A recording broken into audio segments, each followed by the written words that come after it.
Welcome to pixels and beyond. इस class में हम सीखेंगे कि एनिमेशन कैसे की जा सकती है। याद रखें, जब भी हम रियल टाइम ग्राफिक्स में टेम्पलेट की बात करते हैं तो ये एक ऐसा डिज़ाइन होता है जिसे हर तरह से रियल टाइम अपडेट किया जा सके। टीवी चैनल्स की रिक्वायरमेंट ये होती है कि आप एक ऐसा टेम्पलेट डिज़ाइन करें जिसमें उसका कलर, उसकी इमेजेस, उसका टेक्स्ट रियल टाइम ज़रूरत के वक्त अपडेट किया जा सके बगैर रेंडर किए। फॉर एग्जांपल, अगर एक इन्वायरमेंट के अंदर एक ऑपरेटर एक कंट्रोल एप्लीकेशन की मदद से इन एनिमेशन को ट्रिगर करता है टेक इन, तो टेक इन एनिमेशन वही होगी जो आपने एनिमेट किया है। और इसी तरह से जब टेम्पलेट को आउट किया जाएगा टेक आउट, तो वही आउट एनिमेशन जो आपने बनाई है वही सबको नज़र आएगी। तो शुरू करते हैं और सीखते हैं कि एनिमेशन किस तरह की जा सकती है। और अब हम सीखते हैं कि इस लोअर थर्ड को हम एनिमेट कैसे करेंगे। मैं अपनी मेन लेयर सेलेक्ट करता हूँ और अगर आप चाहें तो इसे एक बार ग्रुप में भी ऐड कर सकते हैं to be on safe side.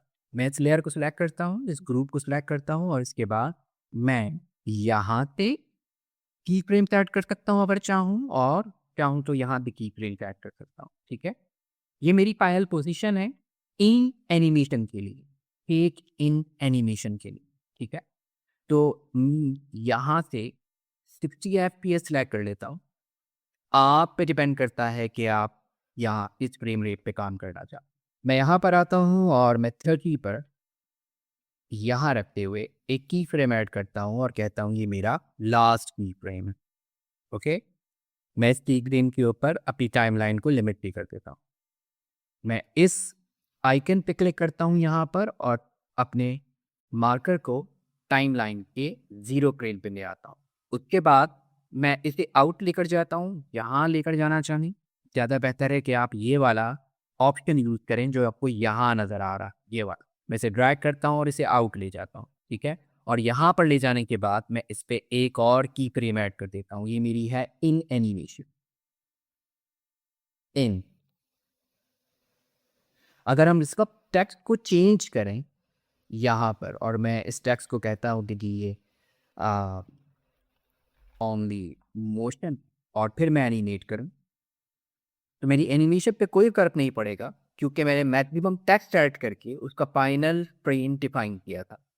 तो इस चीज़ को भी अपने ध्यान में रखिएगा। यहाँ पर आने के बाद हम एक काम करते हैं कि हमारी इन एनिमेशन रेडी है, लेकिन मैं इसको थोड़ा-सा मज़ीद और डायनामिक बनाना चाहता हूँ। मैं ये चाहता हूँ कि ये इतना बोरिंग ना हो, थोड़ा-सा इसमें हम ग्लैमर ऐड करते हैं। मैं अपनी बग लेयर को सिलेक्ट करता हूँ, मैं मॉडिफायर स्टेट में वापस आता हूँ। यहाँ पर मेरे पास एक ऑप्शन मौजूद है, जिसे पैडिंग प्रोग्राम कहते हैं। देखें, अगर आप किसी भी चीज़ को ऑटो फॉलो के मॉडिफायर से रिग करेंगे, तो फिर हम उसे मूव नहीं कर सकते। अगर आप उसको मूव करते हैं दाएँ-बाएँ, तो बहुत सारी चीज़ें खराब हो जाएँगी। तो यहाँ पर आपके पास एक बहुत ही हैंडी ऑप्शन मैं क्या करना चाहता हूँ, मैं करना ये चाहता हूँ कि मैं इसे 100 के ऊपर यहाँ पर यहाँ लेकर आता हूँ, इसकी एंड पैडिंग 100 पे, और ये कुछ इस तरह पे होगा। ओके, तो अब मेरे पास जो भी इनिशियल पैडिंग थी, स्टार्ट पैडिंग वो वैसे ही है, जो एंड पैडिंग थी वो मैंने ऐड की यहाँ पर, और जब मैं प्रोग्रेस को एनिमेट करूँगा तो कुछ इस तरह का रिजल्ट मेरे सामने आता है। चलिए इसे की फ्रेम करते, फाइनल की फ्रेम के ऊपर आकर हम एक ऐड करते हैं ये, और इसे एक्चुअली मैं 0 पे रखता हूँ यहाँ पर। फाइनल की फ्रेम पर आकर हम इसे 0 पे रखते हैं, और थोड़ी-सा पहले आकर मैं इसे 100 कर देता हूँ और मैं इसे रखता हूँ ऐसे, एक की फ्रेम ऐड कर देता हूँ। तो मेरे पास हुआ क्या कि ये एनिमेट हुआ यहाँ से यहाँ तक, मगर इसे मज़ीद बेहतर बनाने के लिए हम थोड़ा-सा एक काम करते हैं। हम बब मेन को यहाँ तक लेकर आ जाते हैं। तो अब जो एनिमेशन होगी वो कुछ इस तरह से है। और इस एनिमेशन को मज़ीद रिफ़ाइन करने के लिए हमें क्या करना है, आपने मोशन को भी एनिमेट कर दिया। अभी फ़िलहाल हम सिर्फ़ टेक्स्ट की ओपेसिटी के साथ प्ले करेंगे। मैं इस टेक्स्ट को सिलेक्ट करता हूँ और मैं इसे रखता हूँ यहाँ पर, और इसकी ट्रांसपेरेंसी को एनिमेट करते हैं। यहाँ पर रहते हुए जो लास्ट की फ्रेम है, मैं अपने टेक्स्ट को सिलेक्ट करता हूँ, यहाँ से एल्टी टेक्स्ट, स्क्रॉल डाउन करें, यहाँ पर आएँ और अगर आप चाहें तो यहाँ से भी चीज़ों को फ़िल्टर कर सकते हैं। मिसाल के तौर पे स्टाइल आपको कुछ नहीं दिखाएगा, सिर्फ़ और सिर्फ़ वो ऑप्शंस जो आपके काम के हैं। फ़िलहाल मुझे ये चाहिए। मैं यहाँ पर एक की फ्रेम ऐड कर देता हूँ, इसकी ओपेसिटी में 100% और उसके बाद थोड़ा-सा इसे पहले लेकर जाते हैं और इसे हम करते हैं 0 और 0 करने के बाद हम एक और की फ्रेम ऐड कर देते हैं। अब आप देखिए कि ओपेसिटी भी एनिमेट हो रही है, देख रहे हैं? ये देखिए। मोशन जो मेरा टेक्स्ट है उसकी ओपेसिटी की बात कर रहा हूँ। हम थोड़ा-सा अपने लोअर थर्ड को रिफाइन करते हैं, ठीक है? और मैं आपको ये भी सिखा रहा हूँ साथ-साथ कि इस तरह से रिग करने के बाद अगर आपने मॉडिफ़िकेशंस करनी है, तो वो कैसे पॉसिबल? फॉर एग्ज़ाम्पल यहाँ जो गैप है वो बहुत कम, मैं थोड़ा-सा गैप देना चाहता हूँ, लेकिन याद रखें कि आपका टेम्पलेट रिग हो चुका है। फॉर एग्ज़ाम्पल मैं इस वक़्त इसको ऐसे नहीं कर सकता, यानी मैं विड्थ इंक्रीज़ नहीं कर सकता। लेकिन हमारे पास हर तरह की मॉडिफ़िकेशन के लिए ऑप्शंस मौजूद हैं। मैं ऑपरेटर में वापस आता हूँ। मुझे याद है कि मेरा रेक्टेंगल जो है वो रिग है ऑटो साइज़ के साथ। हम इसकी सिर्फ़ पैडिंग बढ़ा and that's it. Now I am good. इसी तरह से अब हम आउट एनिमेशन तैयार करते हैं। देखें, किसी भी ब्रॉडकास्ट ऑपरेशन एनवायरनमेंट के अंदर आपके पास एक ऑपरेटर होता है जो कुछ बटन पे क्लिक कर रहा हो।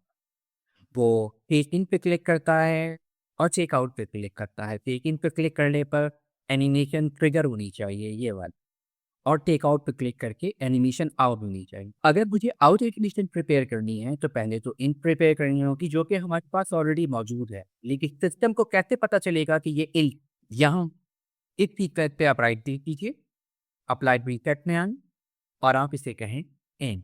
ये ऑटोमेटिकली एक टैग असाइन करेगा ट्रैक को जो कि सिस्टम को ये समझाएगा कि ये एक इन है। अब आपने एक आउट एनिमेशन बनानी है, अगर सेम एनिमेशन है तो इस ट्रैक को डुप्लीकेट भी कर सकते हैं, लेकिन मेरी आउट एनिमेशन डिफरेंट। मैं क्या करूँगा, मैं यहाँ से एक नया ट्रैक ऐड करूँ, न्यू सीक्वेंस। जब मैं इस ट्रैक पर आऊँगा तो ये मुझे एक वियर्ड स्टेट दिखाएगा मेरे लोअर थर्ड, ठीक है? उसे ओवरकम करने के लिए हमें क्या करना हो?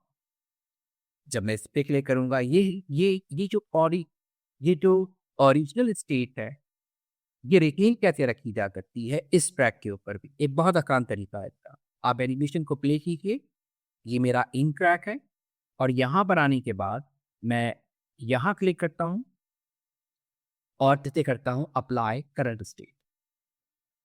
यस, अब मैं जब इस ट्रैक पे क्लिक करूँगा, तो मुझे मेरी फाइनल स्टेट यहाँ नज़र आएगी। इस ट्रैक को टैग असाइन कीजिए आउट का, ऐसे। इस आउट एनिमेशन को हम बहुत सिंपल रखते हैं। हमारा जो पहला की फ्रेम है, वो ये है। मैं यहाँ की फ्रेम ऐड कर देता हूँ और मैं 30th फ्रेम पर आता हूँ और यहाँ पर मैं इसे आउट कर देता हूँ। एक की फ्रेम और ऐड कर दूँ। यहाँ पर इस आइकन पे क्लिक करें और अपनी टाइमलाइन को यहाँ पर एंड कर दीजिए। मेरी एनिमेशन जो आउट एनिमेशन है वो तैयार है। हम दोबारा अपनी इन एनिमेशन में आते हैं। यहाँ पर आप मज़ीद मॉडिफ़िकेशन करना चाहें तो आप पे डिपेंड करता है, लेकिन मेरे लिए यहाँ तक ठीक है। एक फाइनल चेक करते हैं, इसमें मज़ीद टेक्स्ट ऐड करके यहाँ आते हैं और हम मोशन के बजाय यहाँ टाइप करते हैं textile and beyond. Here we go. मैं क्लिक करता हूँ इन एनिमेशन पे। Everything seems fine. So far so good. तो ये था बेसिक इन और बेसिक आउट। आपने देखा कि आपके पास सारे वो टूल्स मौजूद हैं जो किसी भी एनिमेटर की रियल टाइम मोशन ग्राफिक्स में रिक्वायरमेंट होते हैं। अब ये इन और आउट एनिमेशन तो हो गई, लेकिन अगर किसी को रियल टाइम ब्रॉडकास्ट के वक्त रियल प्रोडक्शन में कलर्स चेंज करने हो या आपको ये टेक्स्ट अपडेट करना हो, तो इसे टेम्पलेटाइज कैसे किया जाएगा वो सीखेंगे अगली क्लास में। इंतज़ार कीजिए।